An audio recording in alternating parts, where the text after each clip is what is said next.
Aujourd'hui, je vais vous raconter une histoire insolite, celle d'un homme à l'audace peu commune. Parti de rien, il a profité d'un malentendu pour monter sur le trône d'Albanie pendant quelques jours. Voici l'histoire d'Otto Witte. Le 16 octobre 1872, le petit Otto naît en Allemagne, à Düsseldorf, dans une famille modeste.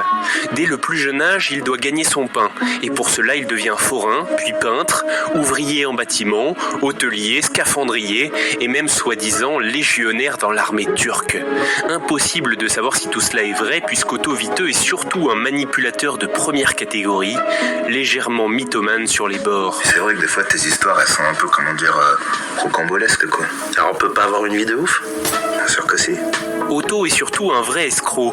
Il se retrouve d'ailleurs en prison en Espagne à cause d'un coup qui a mal tourné. Il y rencontre un certain Max Schlepsik, qui deviendra son meilleur complice. Ensemble, ils s'évadent et montent un cirque, Witte en tant que clown et son compagnon comme avaleur de sabre. C'est là qu'arrive un premier épisode qui a participé à forger la légende d'Otto Witte. Il est raconté par Pierre Bellemare dans son livre Les génies de l'arnaque. En voici un extrait. Otto et Max suivent en Afrique un prince hongrois qui les engage avec lui dans une partie de chasse comme bouffons. Le travail, si l'on peut parler de travail, n'est pas très enthousiasmant, plutôt désagréable même, mais il a l'avantage d'être fort bien payé. D'ailleurs, la partie de chasse se termine mal. Le prince hongrois et toute son expédition tombent nez à nez avec des cannibales qui les massacrent avant de les manger. Seuls les deux Allemands s'en sortent en exécutant un éblouissant numéro d'avaleur de feu qui convainc sans équivoque les indigènes de leur qualité divine et ils repartent comblés de cadeaux. Le coup suivant des deux compères est remarquable. En 1911, la Joconde est volée au musée du Louvre. Otto et Max décident de profiter de l'occasion pour se faire passer pour les voleurs. Ils font faire une copie du célèbre tableau de Léonard de Vinci et ils la vendent à prix d'or à un marchand grec de Venise. C'est magnifique, regarde ça, c'est une sacrée belle peinture.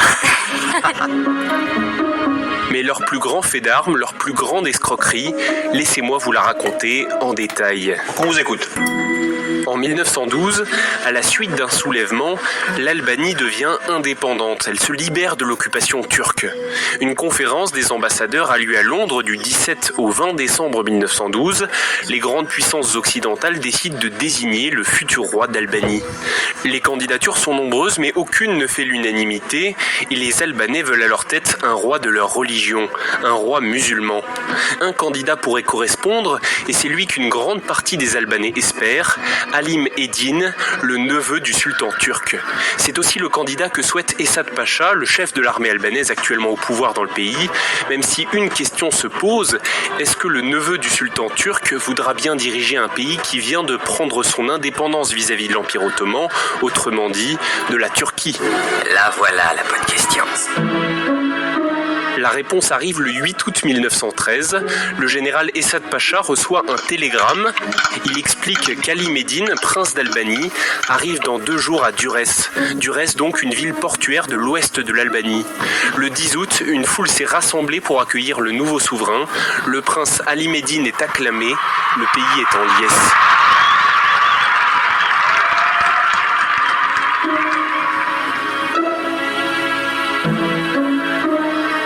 Vous commencez peut-être à vous en douter, tout ne tourne pas rond dans cette histoire. En réalité, Halim Eddin n'est au courant de rien, il est en voyage en Autriche, c'est Otto Witte qui a profité de leur ressemblance physique pour se faire passer pour lui. Il a envoyé un télégramme et mis en scène son arrivée à Durrës.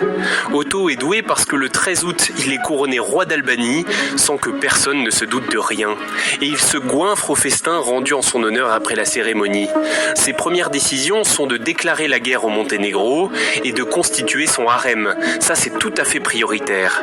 Avec son fidèle valet et compagnon de fortune, Max Schlepsik, Otto procède à la sélection des candidates et cela va durer pendant 2 jours et 2 nuits. Bougre de gros cochon. Pendant ce temps, la nouvelle du couronnement commence à se répandre et le sultan turc, surpris de ne pas avoir été mis au courant par son neveu, lui envoie un télégramme de félicitations. Et le vrai Ali Médine lui répond qu'il n'a rien à voir avec ça et qu'il se trouve en ce moment à Vienne comme prévu. Mais c'est pas possible d'entendre ça! Le sultan, furieux, prévient le général Essad Pacha qui se met alors dans une colère noire. Il se précipite dans les appartements du roi et il demande aux gardes d'arrêter Otto. C'est un imposteur, dit-il. Mais Otto est très malin et il déclare aux gardes « Je suis votre roi, j'ai été couronné, vous l'avez vu ». Lui est sans doute à la solde du Monténégro. À vos ordres, mon éminence. Et les gardes arrêtent donc Essad Pacha et l'enferment dans un cachot.